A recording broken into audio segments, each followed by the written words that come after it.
Hello students, hello historians, hello fellows. This is Ma'am She, and today we will learn a new lesson in the subject Readings in Philippine History. But before anything else, please be sure that you are in your proper places and are ready to listen and participate in today's discussion. On the previous video, we shared ideas about this word. Yes, the word is history. We started on understanding the history, its significance in our lives, and why there is a need to include this subject in your curriculum. So to fully engage in this subject, here's another lesson. But before that, let's have this short activity first.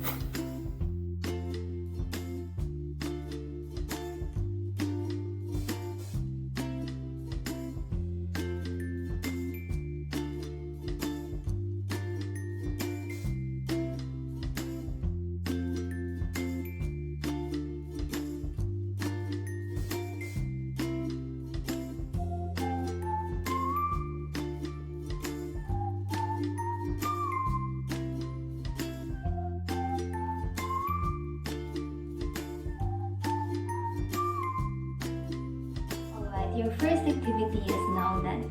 Keep your answers, then check them later by yourselves. For this lesson, we have 3 learning objectives. First is to identify the differences between the primary and secondary sources.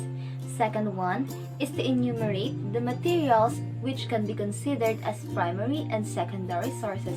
And for the third one is to evaluate materials in terms of their credibility, authenticity, and provenance.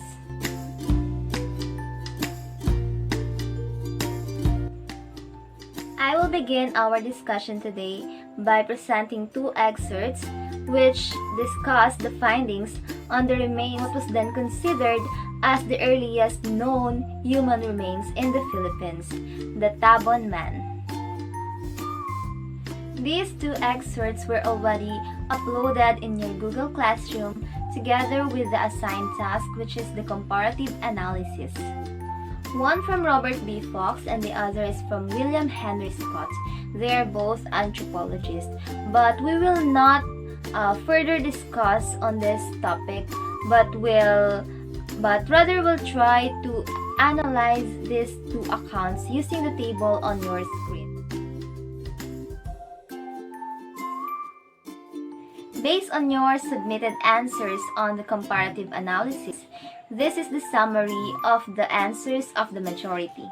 So on the first category, which is the brief description of the author, Robert Fox was a distinguished American anthropologist who made substantive and enduring contributions to Philippine anthropology through his research, publication, teaching, and public service. While for William Scott, Scott was an anthropologist and leading historian on the Cordilleras and pre-Hispanic Philippine. Class, this is very important to determine the background or the brief description of the author when considering one material or a historical data, because in here we can see the credibility and the authenticity of the information they have given to us. Now that we have known that Robert Fox and William Scott are both anthropologists, we can say that they are both reliable on this topic. Second category is the main points raised by the author. So for Robert Fox, we have here Robert Fox accurately described the outcomes, emphasizing his own detailed observations. And for the William Scott's, William's excerpts contains criticism and commentary in the discovery of the Tabon Man. So the excerpts which support the main points raised as the third category. So for Robert Fox, these are the text. The scattered fossil bones of at least 3 individuals were excavated, including a large fragment of a frontal bone with the brows and portions of the nasal bones.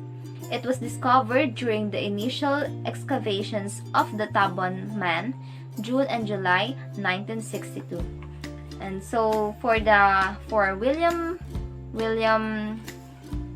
Scott, these are the text from the excerpts which support the main points raised. So two experts have given the further opinion that the mandible is Australian in physical type, and that the skull or cup measurements are mostly nearly like those of Imes and Tasmanians. And the second text is Tabonman presumably belonged to one of those earlier people, but if decently clothed in flesh, t-shirts and blue jeans might pass unnoticed in Quiapo today. Okay, so given the analysis we have done on these two excerpts, considering the background of the author and the main points they raised, we can infer that the primary source is the one that was written by Robert Fox. So what are the things that we considered in telling or deciding that Robert Fox's work is the primary source and William Scott's work is just a secondary source? So here comes the importance of checking the authenticity, credibility, and the provenance of a piece, not only for this work, but also for the other historical data. So the first one is the authenticity. It means being real, being true, and accurate. No? Accuracy of the facts being given. So according to Garagan, 1950, he identified 6 points of inquiries to evaluate the authenticity of a primary source. So first we have the date. When was it produced?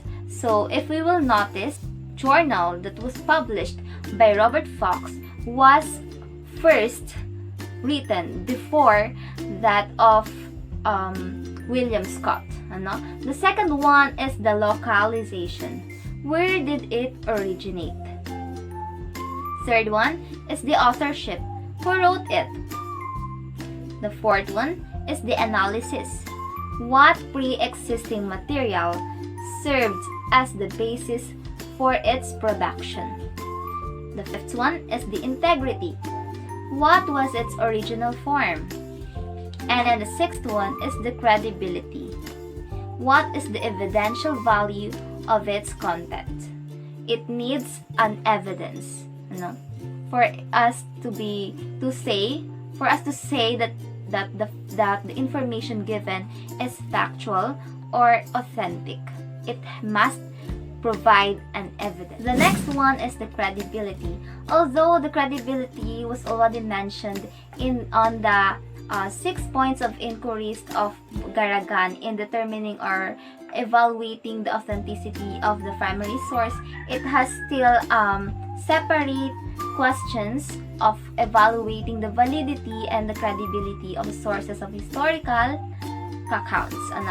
So first question that we have here in evaluating the credibility of a historical source is, how did the author know about the given details? Was the author present at the event? How soon was the author able to gather the details of the event? So those are the things that we have to consider in determining the credibility of the source. So those are the questions that we have to answer first in determining the credibility of a historical source or historical data. And third is the provenance. Where did the information come from? Is it a personal experience or an eyewitness account or a report made by another person? It's different when the information given is based on the personal experience and a mere copy or report made by the other person. Did the author conclude based on a single source or on many sources of evidence? So now, let us try to get the meaning of the primary and secondary sources. So what is primary source? Primary sources are considered as contemporary accounts of an event, personally written or narrated by an individual person who experienced or participated in the said event. Aside from eyewitness testimonies, primary sources also include the materials that capture the event, such as photograph and video and voice recordings and the like. These materials are considered as original sources that can directly narrate the details of the event. On the other hand, secondary sources serve as the interpretation or the readings of the primary source. Usually, the author of this piece incorporates his personal insights and interpretations, thus detaching the original value of the component of the subject being discussed. These sources usually contain the analysis of the primary sources by experts, academicians, and professionals. They can be also based on the interpretation of other secondary sources or the combination of primary and secondary source. However, relying too much on secondary sources may blur out the actual details of a particular historical event.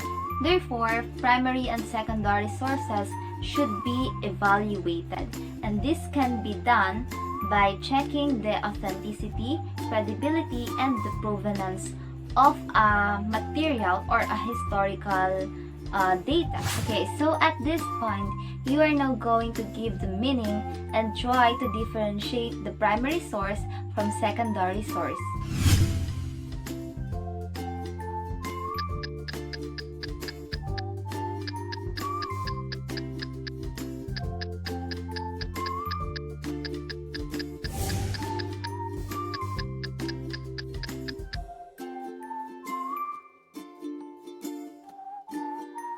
Hooray! For you got it right! We will now proceed to the activity. The activity is just so simple. You will just simply determine whether the material that I'm going to show you is a secondary or a primary source.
our lesson for today. I hope you learned a lot and become more critical in analyzing other historical data of different events in readings in Philippine history. This is Mom She giving you a message. Don't be afraid to go back to your past if it will teach you a big lesson in your life. Happy learning! Goodbye!